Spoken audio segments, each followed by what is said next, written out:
But this doesn't exist yet, right? It exists. It is. It was just in. This was the brand new thing that Alex Rickaball was showing us on Valentine's Day. But it hasn't been released yet. I think it is experimental. So yeah, 19.2 will be released this week or next week.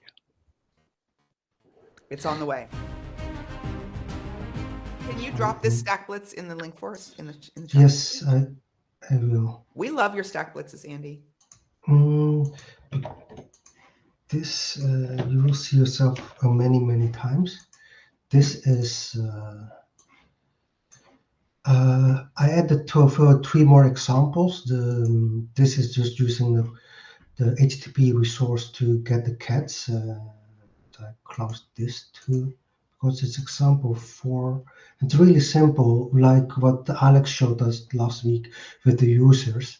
It's just get the cats and with the URL and just HTTP resource and the URL. And I figured out there's also a default value, so you don't have undefined.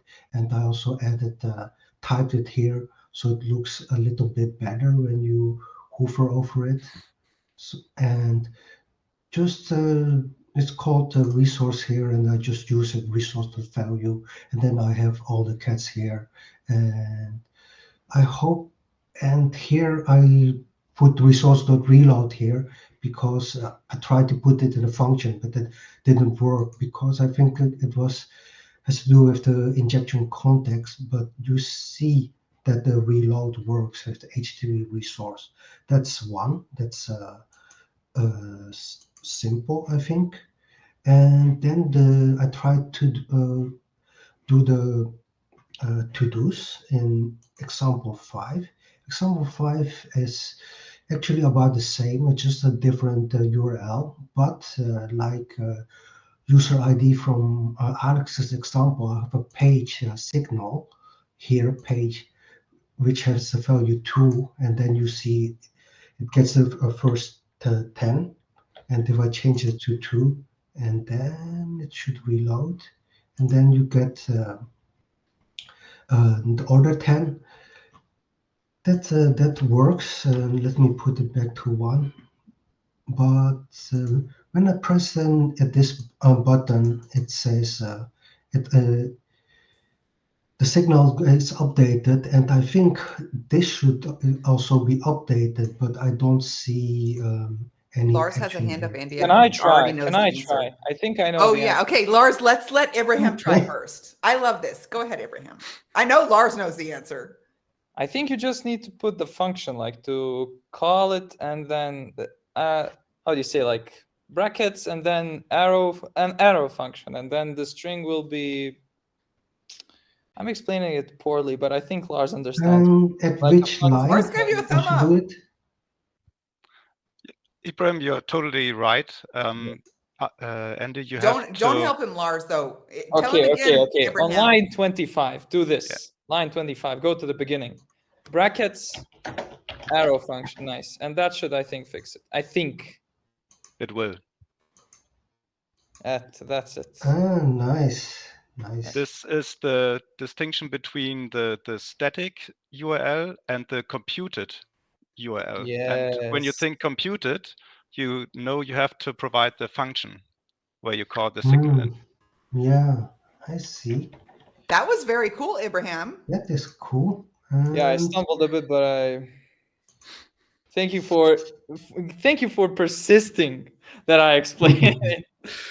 Because I don't know how to explain it, but Lars. Okay. If I do it this one I want to concat the 10, 20, 30 after each other. So let's see if it works right now.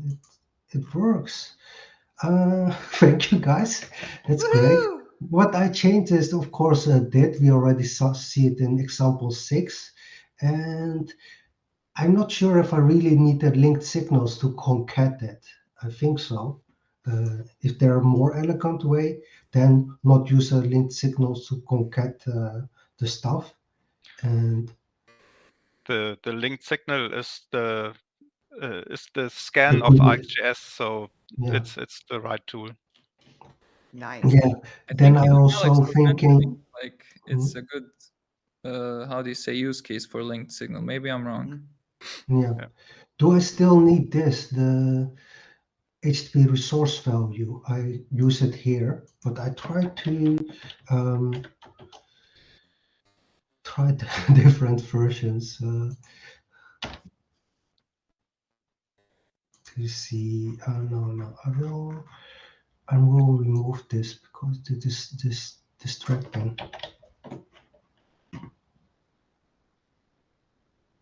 Please reload. No. You have to save. Oh, maybe yeah, you're right. Oh cool, this works, so I don't need all this code, and I try to do this, but maybe Lars can explain me what this error is saying. It's I try to understand it. It's the same thing. You have to provide a function. Oh, if I do this, then it's totally not happy. there at the beginning, At the beginning. right after the source. And then something like this. You don't need the curly braces. I see. Learned a couple of new things, and yeah. Thank you, guys. We still have 1 minute. That was perfect timing. Answer questions. Perfect timing. It Okay, was so a bit everybody who fast. needed help Yeah. today got help. Yes. Woo! Good job, everybody. This was awesome. This was so much fun. Nice demo. And Yeah. you see, Ian, with this in your example, the code will get much smaller, and it will be more clean. But this doesn't exist yet, right? It exists. It is. It was just in. This was the brand new thing that Alex Rickaball was showing us on Valentine's Day. But it hasn't been released yet. I It's think it is 19.2. experimental. So yeah. 19.2 will be released this week or next week. It's on the way. Yeah. Yes. We're out of time, but I just wanted to show a little something because we're talking about a few container ref. This is how I did it. Yeah. And I don't know if it's also called lazy loading because I define it here, examples, all my stuff with explanations, and then I use it in an accordion.component and just loop through it and then use a container. This is a cage and this is my squirrel then, I think. And then I put it in and then, yeah. So I don't have to pollute my God, I love that main. analogy. Don't have to, only line is this and then I can It's not lazy loaded, if that was your question. Okay. Because you can't lazy load that one because you need if you now remember, if you want to lazy load that, the code is very similar. And if you look at that demo that I just did with the crazy squirrel, that you would just need to change it from dynamic option 3, which is what you're using right now, to dynamic option 4, which does the exact same thing, but you're calling it with the TypeScript. And I'm doing it with a button, but you don't need a button. You could just put it you could put that line of code anywhere you want in the TypeScript, and then you would be able to do that. In your constants, you don't want to just go to the file so I can explain better.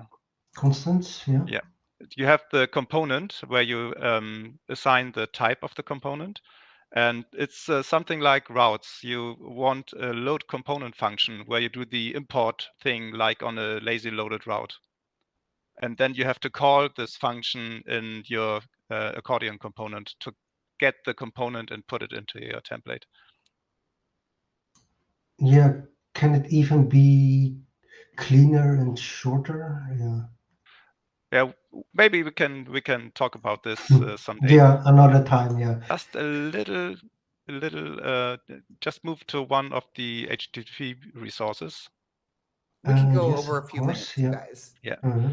There you have the on line 42 the default value. When you add a line after that, then you have the map. Yes, and this is the place where Ian would put his zot pass function. And that's all it needs. Yes.